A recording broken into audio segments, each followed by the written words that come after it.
What are three things you need to nail in your first 1 or 2 years as a product designer? Oh, yeah, great question. I think there's a few things.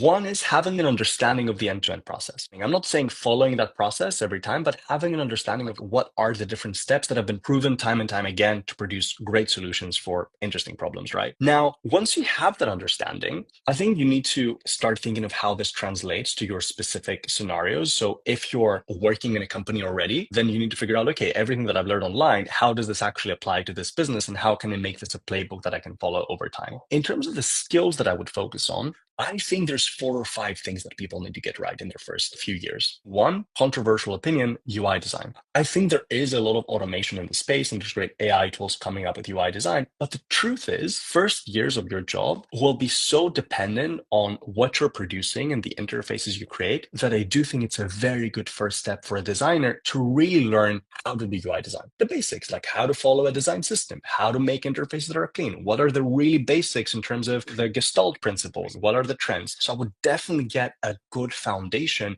in UI design because especially as a junior or as a mid-level, people will look at you and assess you a lot on that UI. As you go more senior, this becomes less of an issue because obviously people care about the soft skills and everything else. But if you're in your first few years, definitely a good foundation of UI. You need a good foundation of like 1 or 2 research methodologies. For me, user interviews is the bread and butter. If you learn how to interview a user, that will help you with discovery, that will help you with testing, that will help you if you work as a founding designer, it will help you if you work for a company that has 1,000 designers. So to me, it's the bread and butter of research. It's the one thing that I would definitely get my hands dirty with, try and be comfortable with interviewing, speaking to customers, and building that empathy. And then I would definitely try find a way to develop my product sense. So I would try and speak to everyone that I work with and be wildly curious about why is this important? Why are we doing this? What's an important problem? Why is this a good or a bad solution? Now, you can do this with many different ways. You can find a mentor to help you with that. So if you have a senior designer, defer to them, rely on them to build that product sense. If you're working with a stakeholder or a PM, rely on them. Again, start asking and questioning all of those things and be like, hey, what I did here, why is this good or bad? Like, why do you think it works or not? So starting to develop a product sense,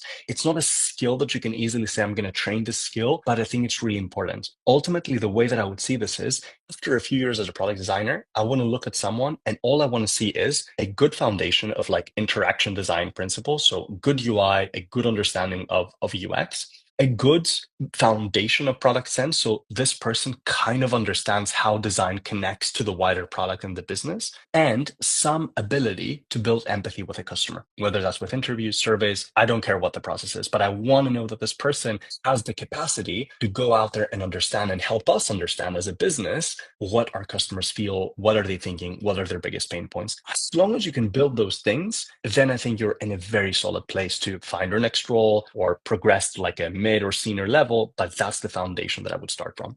That was the mic drop moment. Boom! There you go, guys. Filippos, we have taken a lot of your time. Is there anything you would like to share with the audience? Yeah, absolutely. I mean, first of all, Want to listen to the full conversation? Click the video on screen now. Subscribe to the channel if you want to join us live. Oh, wait.